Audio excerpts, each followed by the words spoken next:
வணக்கம் மக்களே! இன்னைக்கு நம்ம இந்த வீடியோல என்ன பார்க்க போறோம் அப்டின்னா, ஒரு குடிகார மனிதரால அவங்க ஃபேமிலிலயும் சரி, அவங்களோட கல்யாணம் ஆகி அவங்களுக்கு குழந்தைகள் இருந்தா, அவங்களுடைய பிள்ளையுடைய எதிர்காலமும், அவங்களுடைய குடும்ப சூழ்நிலை என்ன மாரி இருக்கு அப்டின்றது தான் நம்ம பார்க்க போறோம். அதாவது ஒரு குடிகார மனிதர் வந்து எவ்வளோ தூரத்துக்கு வந்து பாதிப்பை ஏற்படுத்துறாரு அப்டிங்கிறதுக்கு, சென்னையில ஒரு நபர் வந்து நெறைய குடிக்கு அடிக்ட் ஆகி பல வகையில வந்து ப்ராப்ளமான ஒரு மனுஷன். அந்த மனிதன் வந்து இன்னைக்கு குடியில்லாத ஒரு நல்ல வாழ்க்கை வாழ்றதா சொன்னாங்க. இப்ப அவர் மூலியமா வந்த தகவல் தான் அது. இப்ப பார்த்தீங்க அப்டின்னா, அந்த நபர் வந்து ஒரு காலத்தில குடிச்சுக்கிட்டு இருக்கும்பொழுது, டெய்லி வீட்டுக்கு போம்போது சண்ட, மனைவியோட தகராறு, ஏகப்பட்ட பிரச்சனை, வேல பார்க்கக்கூடிய காசுகள் எல்லாத்தையுமே குடிச்சிட்டு, அத கொண்டு போயி வீட்டுக்கு குடுக்காம, ஒயின் ஷாப் இங்கே குடுத்து அவங்கள குடும்பத்துக்கு தேவையான எதையுமே செய்யாம, அவர் குடிக்கு என்ன தேவையோ அத மட்டும் பூர்த்தி பண்ணிட்டு, டெய்லி பிரச்சனை. தினந்தோறும் பிரச்சனை. அவங்களுக்கு ஒரே ஒரு பையன். அவன் ஒரு 5வதோ, 4வதோ படிக்கிறான்.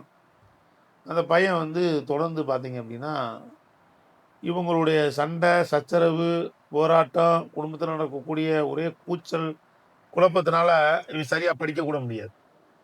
அப்படி ஒரு கண்டிஷன்ஸ்ல இருக்கான். நல்ல பையன், நல்லா படிக்கணும்னு ஒரு ஆர்வமான பையன். புக் எடுத்து அப்படி திறந்துக்குமா அப்பா வந்துருவாரு. வந்தவுடனே அம்மாட்ட ஏதாவது தகராறு பண்ணுவாரு.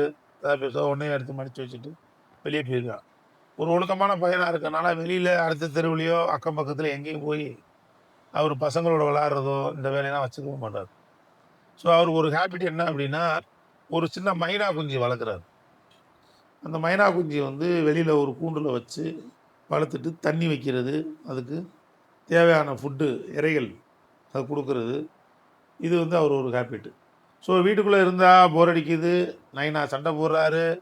அப்பா தகராறு பண்றாரு. அம்மா கத்துறாங்க. இவ்வளோ பிரச்சனைக்கு மத்தியில அவர் வீட்டுக்குள்ள இருக்க முடியல. அவர் வெளியில போறதுக்கும் அவருக்கு மனம் இல்ல. தன் குடும்பத்து மேல பற்றும் பாசம் உள்ள ஒரு நல்ல பையன் தான் அவன். அதனால வீட்டு வாசல்லயே உட்காந்து எனக்கு என்னான்ட்டு அவர் மைண்ட் ரிலாக்ஸ் பண்றதுக்கு மைனாவோட விளையாண்டுக்கிட்டு, அட்ராக்ஷனா அந்த மைனாவ பார்க்குறது. இந்த மாரி வேலைகள வந்து தொடர்ந்து செஞ்சுக்கிட்டு இருக்கான். இப்படி தான் ஒரு நாள் என்ன ஆகி போச்சுன்னா, ஒரு பெரிய தகராறு நடந்துகிட்டு இருக்கு. அதே மாரி இவரும் தகராறோட என்ன பண்றாருன்னா, "என்னடா ஒரே பிரச்சனையா இருக்கு" அப்படின்ட்டு மைனாவையும் பார்க்குறாரு. அதுக்கு உண்டான இரைகள வச்சுட்டு ஸ்கூலுக்கு கிளம்பி போயிறாரு. ஸ்கூல் டைம் ஆயிருச்சு. கிளம்பி போயிறாரு. ஒரு சின்ன ஃபீலிங்ல தான் போறாரு. ஏன்னா டெய்லி நடக்குதுல்ல. என்னைக்கோ ஒரு நாள் நடந்தா பெருசா ஃபீலிங் இருக்கும். டெய்லி பார்த்துக்கிட்டு இருக்க சம்பவமா இருக்கு. இவங்கள வீட்டுக்கு ஸ்கூலுக்கு போயிறாரு. இதுக்கப்புறம் பார்த்தீங்க அப்படின்னா, ஒரு மதியம் டயத்துல வந்து அந்த பையனோட அம்மா வந்து கால் பண்ணி பேசுறாங்க. அவங்க பையன் படிக்கிற அந்த டீச்சருக்கு கால் பண்ணி, இந்த மாரி அந்த பையன்ட்ட குடுங்க. ஒரு முக்கியமான விஷயம் பேச வேண்டியது இருக்கணும். அவங்களும் உடனே அந்த பையன கூப்ட்டு அந்த ஃபோன குடுக்குறாங்க. வாங்கி பேசுறாரு. "தம்பி இந்த மாரி மைனா செத்து போச்சுடா" அப்படின்ற மாரி சொல்றாங்க. இவன் உடனே அத கேட்டுட்டு, "அப்படியாம்மா, சரி விடும்மா" அப்படின்னு சொல்லிட்டு ஃபோன டீச்சர்ட்ட குடுத்துட்டு, "சரிங்க மிஸ், தேங்க் யூ" அப்படின்னு சொல்லிட்டு போயிறார். இந்த அம்மாவுக்கு ஒரே ஆச்சரியம். யாருக்கு? இந்த பையனோட அம்மாவுக்கு.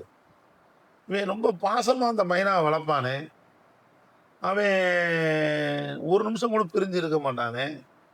எந்த நேரம் அதுக்கு உணவு வைக்கிறது, தண்ணி வைக்கிறது, விளையாடுறது, இதெல்லாம் பண்ணிக்கிட்டே இருப்பானே. இப்ப மைனா செத்து போச்சுன்றோம். அவன் கேஷுவலா எடுத்துக்கிட்டு, அவன் பாட்டுக்கு போயிட்டானே, ஒரே வார்த்தையில பேசிட்டு, ஒண்ணும் ஃபீல் பண்ணலையே! அப்புட்ன்னு இவங்க அத நெனச்சு ஃபீல் பண்றாங்க. என்ன பையன் இப்படிங்கிறான் அப்படின்ட்டு. சரி ஒரு வேள அங்க பாடம் நடக்கலாம் ஸ்கூல்ல அப்படின்னு நெனச்சுட்டு, சரி என்னமோ அப்படின்ட்டு இவங்களும் அத விட்டுட்டு போயிடுறாங்க. சாயங்காலம் வந்து ஸ்கூல் முடிஞ்சு அந்த பையன் வர்றாரு. வீட்டுக்கு வர்றாரு. பேக்க வைக்கிறாரு. ஸ்கூல் பேக்க. வெளியில மைனா குஞ்சிய தேடுறாரு. காணோம். கூண்டுக்குள்ள பார்க்குறாரு இல்ல. சரி எங்கடா இறங்கி வீட்டுக்குள்ள போய் கட்டிலு, பீரோ அங்கிட்டு இங்கிட்டு போய் கிடக்கு இருந்துரு உட்காந்துக்கிட்டு வந்து எல்லா பக்கமும் தேடி பார்க்குறாரு. கட்டிலுக்கு அடியில பார்க்குறாரு. பீரோ பக்கம் பார்க்குறாரு. எல்லாம் பார்க்குறாரு. அடுப்படிக்கு போறாரு. கிச்சன் பக்கம் பார்க்குறாரு. காணோம். அவங்க அம்மா கவனிச்சுக்கிட்டே இருந்தது. கேட்குது, "என்னடா தேடுற?" அப்படின்னு சொல்லி. "இல்லம்மா மைனாவ காணோம்மா. கூண்டுல தான் இருந்துச்சு. மைனாவ காணோம்" அப்படின்ட்டான். அதான் ஃபோன் பண்ணி சொன்னேனடா, மைனா செத்து போச்சுன்னு அப்படின்னு. கேட்ட நிமிஷத்துல ஓன்னு அழுகுறேன். ஐய்யய்யோ! மைனா செத்து போச்சா? ஐய்யய்யோ! மைனா செத்து போச்சே! மைனா போச்சே! அப்படின்னு பயங்கரமா அழுகுறேன். டேய் நான் தான் ஸ்கூல்ல வந்து தான் மெனக்கெட்டு ஃபோன் போட்டு உங்க மிஸ்ஸுட்ட ஃபோன் போட்டு உனக்கு சொன்னேனேடா தகவலு. அப்புறம் ஏன்டா அப்பலாம் விட்டு இப்ப அழுகுற அப்படின்னா, ஐய்யய்யோ! நான் நைனா செத்து போச்சுன்னு சொன்னேன்ல நெனச்சேன். கடைசில என் மைனா போச்சா அப்படின்னு சொல்லி பயங்கரமா ஃபீல் பண்ணி அழுகுறேன். அந்த நேரத்துல அந்த குடியார தந்தையும் சாராய பாட்டிலோட வீட்டுக்குள்ள வர்றாரு. ஜன்னலுக்கிட்ட நின்டு கேட்குறாரு. இது பூரா கவனிச்சுறாரு. நடந்த சம்பவத்த பூரா பார்த்துட்டு இருந்திருக்காரு. அவருக்கு ஒரே ஷாக்கு. என்னடா சாதாரண மைனா மேல உள்ள பாசம் இந்த நைனாக்கு இல்லையேடா! அப்படின்னு அவர் ரொம்ப ஃபீல் பண்றாரு. இதுக்கெல்லாம் காரணம் இந்த குடி தான் அப்படின்னு உணர்றாரு. உடனே அந்த இடத்துல அந்த பாட்டில தூக்கி போட்டு உடைச்சுட்டு, இனிமேல் வாழ்க்கையில குடிக்கவே கூடாது அப்படின்னு சொல்லி, ஒரு எண்ணத்துக்கு வந்து இன்னைக்கு குடி இல்லாத ஒரு நல்ல வாழ்க்கையில வாழ்றதா நம்ம கேள்விப்படுறோம். அவரு அதுக்கு உண்டான சிகிச்சை எடுத்துக்கிட்டு, ஒரு மையத்தில சேர்ந்து, அதெல்லாம் தன் விருப்பத்தோட, பிறர் உதவியோட அவர் வந்து இன்னைக்கு குடி இல்லாத பல ஆண்டுகள் வாழ்ந்துகிட்டு இருக்கு. குடும்பம் நல்ல ஒரு பொசிஷன்ல இருக்கு அப்படின்றத இன்னைக்கு நம்ம கேள்விப்படுறோம். இது அனானிமிட்டியா இருக்குன்னா என்னான்னு நம்ம சொல்ல முடியாது. ஸோ வந்து இது வந்து நடந்த ஒரு சம்பவம்.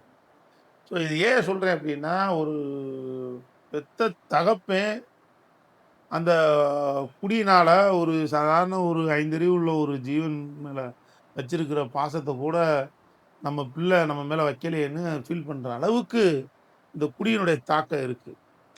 அப்ப இந்த குடி எந்த அளவுக்கு ஒரு மனிதனையும், ஒரு குடும்பத்தையும் ஆட்டி படைக்குது அப்டின்றதுக்கு இது ஒரு மிகப்பெரிய உதாரணம். தொடர்ந்து இதுக்கு ஏதாவது தீர்வு இருக்கா அப்டின்னா, உண்மையிலே தீர்வு இருக்கு. நம்ம ஜோதி டர்னிங் பாயிண்ட் மதுபோதை மறுவாழ்வு சிகிச்சை மையம் சொல்லி, நம்ம மதுரை குலமங்கலத்தில நம்ம வச்சிருக்கோம். இங்க 3 மாசம் ட்ரீட்மெண்ட்டு. தங்கி அவங்க சிகிச்சை எடுத்துக்கிட்டு, ஒரு நல்ல வாழ்க்கைக்கு திருப்பி நாங்க அனுப்பிச்சு விட்டுருவோம். அதோட வேலைகள நம்ம முழுமையா செய்துகிட்டு இருக்கோம். தொடர்ந்து வந்து இங்க கவுன்சிலிங்கு, டாக்டரு, மருந்து மாத்திரைகள் எல்லாமே குடுத்து நல்லபடியா பார்த்துக்கிட்டு 3 நேரம் சாப்பாடு எல்லாம் குடுத்து, அவங்கள வந்து ஒரு குடியார மனிதன வந்து குடி இல்லாத ஒரு தெளிவான ஒரு நல்ல வாழ்க்கை வாழ்றதுக்குண்டான அனைத்து வேலைகளுமே செஞ்சு ரெடி பண்ணி குடுத்துக்கிட்டு இருக்கோம். உங்களுக்கும், உங்க குடும்பத்தாருக்கும், உங்க அக்கம் பக்கத்தில உள்ளவங்களுக்கும், உங்க உறவுக்காரங்களுக்கோ, வேற யாருக்காவது இருந்தாலும், தயவுசெய்து இந்த வீடியோவ ஷேர் பண்ணுங்க. அவங்களுக்கு இந்த மெசேஜ எடுத்து சொல்லுங்க. அவங்களுக்கு ஒரு பயனுள்ளதா இருக்கும். நீங்க அவங்களுக்கு செய்யக்கூடிய மிகப்பெரிய ஹெல்ப்பா இருக்கும். யாருக்கு வேணாலும் நீங்க வந்து தொடர்ந்து கீழ நம்பர் குடுத்துருக்கேன். அந்த நம்பருக்கு கால் பண்ணி, இதுக்கு என்ன கட்டணம் ஏதுன்றத நீங்க கேட்டு தெரிஞ்சுக்கங்க. குடிக்கிற நபருடைய சம்மதம் தேவையில்லை. அவங்க குடும்பத்தார் சம்மதம் இருந்தால் போதும். ஆல் ஓவர் தமிழ்நாடு எங்க இருந்தாலும் நாங்களே கார்ல போய் அழைச்சு கூட்டு வந்துருவோம். 1. இன்னொன்னு, இந்த குடியார நபரோட இருந்து நீங்க ட்ரீட்மெண்ட்டுக்கு ஒத்துழைச்சு, கூட ஆட்கள் இருக்கணுன்ற அவசியம் இல்லை. அந்த நபர் மட்டும் இருந்தால் போதும். எல்லாமே நாங்களே பார்த்துக்குவோம். இந்த 2 ஸ்பெஷாலிட்டி உங்களுக்கு இருக்கு. தொடர்ந்து இதுக்கு உண்டான வாய்ப்புகளுக்கு யாராவது காத்திருந்தா, கண்டிப்பான முறையில இந்த நம்பருக்கு கால் பண்ணுங்க. தேங்க் யூ மக்களே!